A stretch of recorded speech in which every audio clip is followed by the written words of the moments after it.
Queridos hermanos, hemos escuchado el capítulo 10 del Evangelio de San Mateo, de los versículos 1 al 7, titulado directamente en la Sagrada Escritura como Misión de los 12. Este fragmento pertenece a un texto mucho más amplio que los especialistas reconocen como el discurso apostólico. No olvidemos que en el capítulo 5 de San Mateo habría comenzado ya lo que se conoce como el discurso evangélico y popularmente como el Sermón de la Montaña. Allí nuestro Señor Jesucristo habría comenzado por formar a sus discípulos. Diríamos que estaban todavía sentados a sus pies, escuchando en qué consiste convertirse en sus discípulos, en tanto que en este segundo discurso, conocido como discurso apostólico, tiene más bien que ver con la misión de esta comunidad de discípulos. Ahora se convierten ya en auténticos protagonistas de la misma misión de nuestro Señor.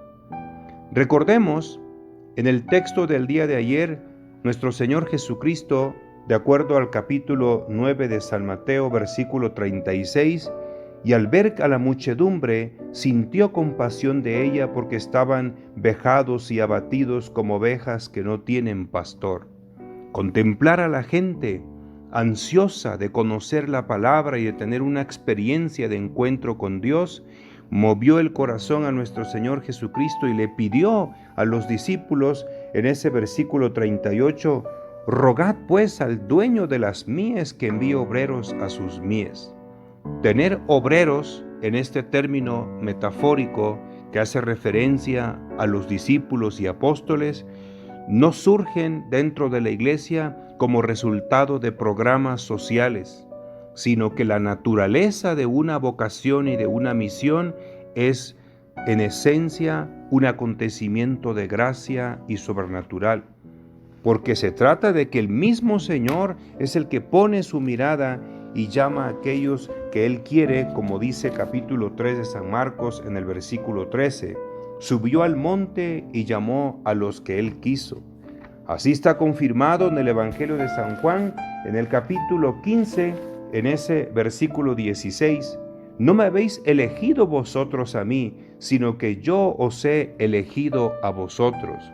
Toda vocación, toda misión entonces depende en sentido estricto de la palabra de una gracia que procede incluso del mismo Padre que nos empuja al encuentro con nuestro Señor Jesucristo, como ha dicho el Espíritu en el Evangelio de San Juan, capítulo 6, versículo 44.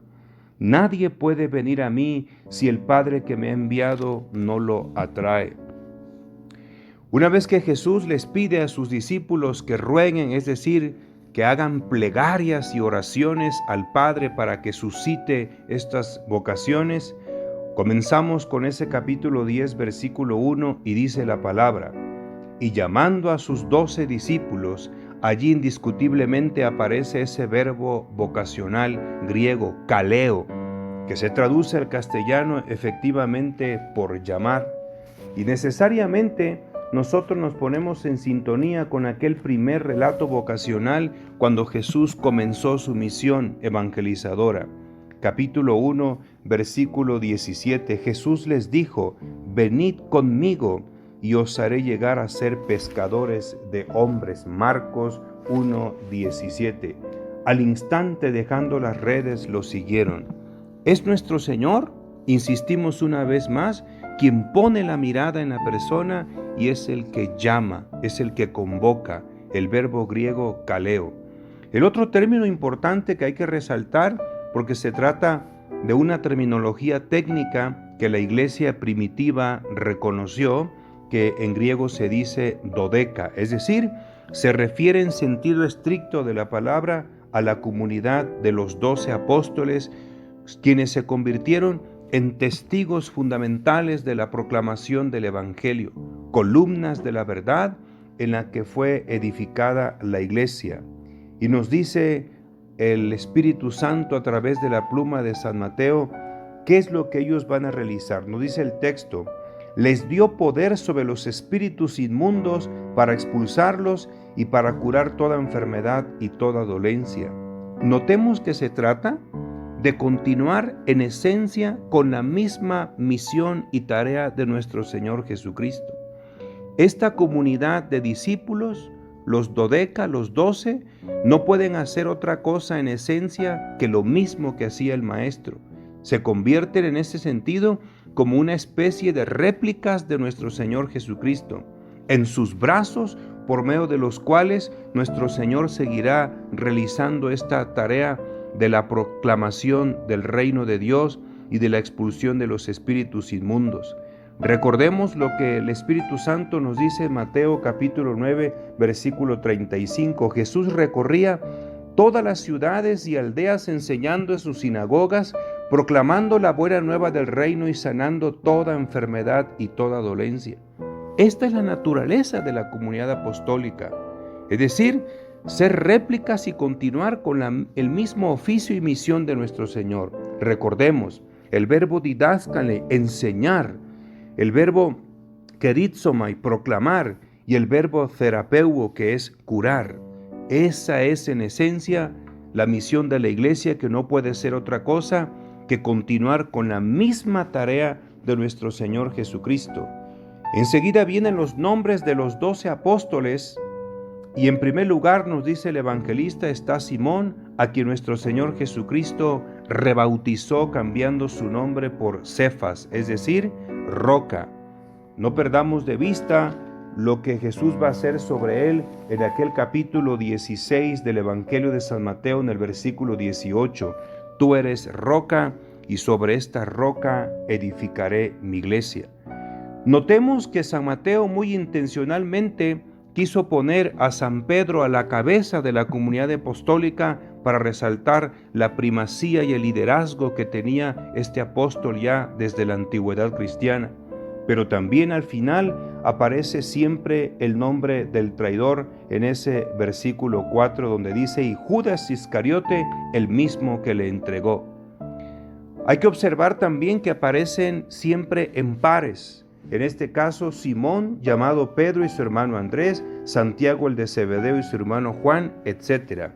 Seguramente porque nuestro Señor Jesucristo tiene en la mente este criterio de la ley que afirmaba que el testimonio de 2 personas es digno de fe.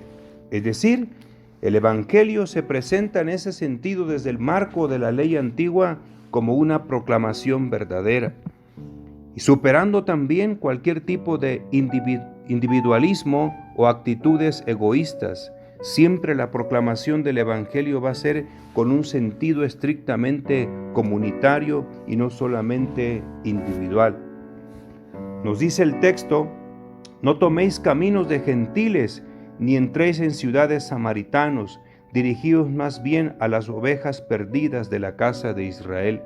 En un primer momento, así se comprende, y esto era obvio, la misión se dirige enfocada hacia Israel.